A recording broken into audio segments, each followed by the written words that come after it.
Welcome back, everyone. No camera today because it is roughly 10,000 degrees where I am, and I'm sweating to death. So we're not going to turn on the lights. We're not going to turn on the camera. We're just going to get right into it and start talking about, believe it or not, Set 2 pricing for Star Wars Unlimited.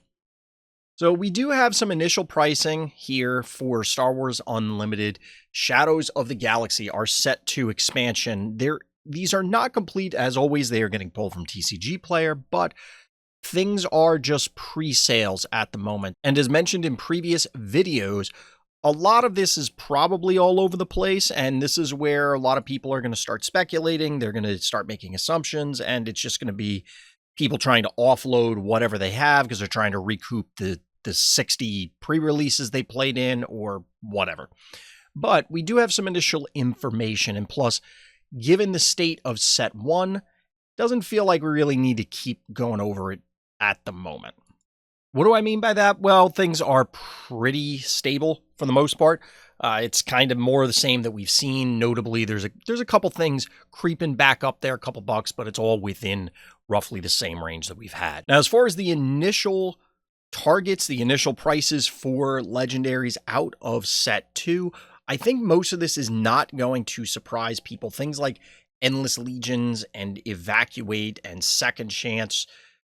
Yeah, there are people who are excited about them, but for the most part, they're legendary, so they're going to hold value because they are legendary, and they may have an appearance here or there, but those aren't the cards that people are excited about. Things like Poe, on the other hand, things like Darksaber are definitely going to end up in some deck, and obviously so is Krayt Dragon. Now, as far as the other things go, we'll have to see. Kylo's tie got a lot of hype, and then realistically, there isn't a whole lot of support in the set for the archetype, in my opinion, that it wants to be. Similarly, things like Rey and Kylo himself, I'm not sure where they fit yet. I can definitely see them having a place, but I'm not sure. Conversely, we have Dryden Voss, who kind of has a known place in Jabba decks, but I don't know that those are going to be a thing. DJ is actually shot up on a lot of people's value charts, I think. I kind of expected this guy to be lower initially, but there's definitely a lot of decks that can hypothetically use him, whether you're abusing it with Set 1 Han, or you're just using it as a smuggle body, or, it's just a 3/5 for 3 that's in yellow. I mean, it's pretty solid.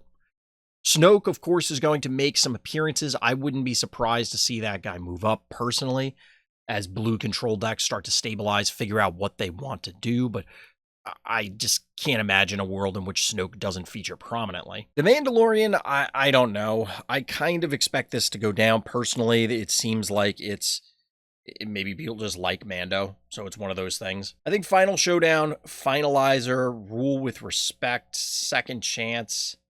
I think we mentioned Second Chance earlier, but a lot of these other ones are going to probably fall off over the long haul unless there's something lurking below the surface that hasn't been discovered yet or hasn't been talked about.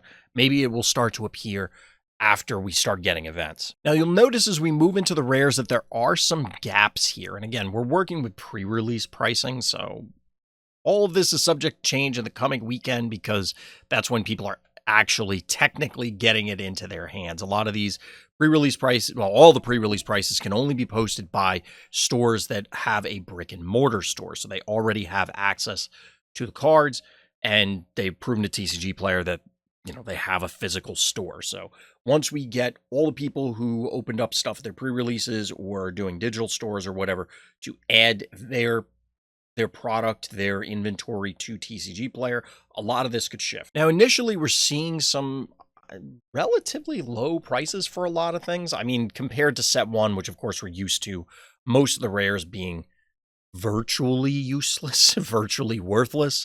We're talking like sub $1 kind of thing. It's inflated by comparison, but of course a lot of these are going to come down once the initial hype wave wears off and people get access to whatever it is that they were planning on having or what they want to build initially. Things like Boba Fett's armor has suddenly become the talk of the town again. Bazine has, of course, been in a variety of deck lists and probably popping up in a ton of places, so I expect that's going to be relatively stable. Cobb Vanth I was somewhat expecting it to come in higher since everybody was losing their mind initially.